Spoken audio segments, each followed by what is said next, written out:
Oy, mas excited silang tumikim.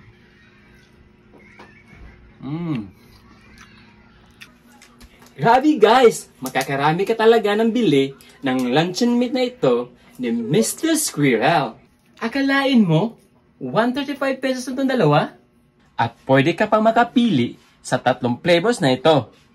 May black pepper, chicken, at pork and chicken flavor. Dahil natikman ko na ang black pepper at chicken flavor, masubukan nga itong pork and chicken. Uy, hindi yan tinipid ha?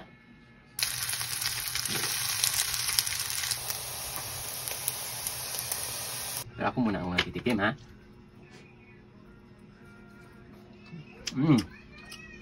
Masarap. Hindi masyadong maalat. Masarap. Goods na goods.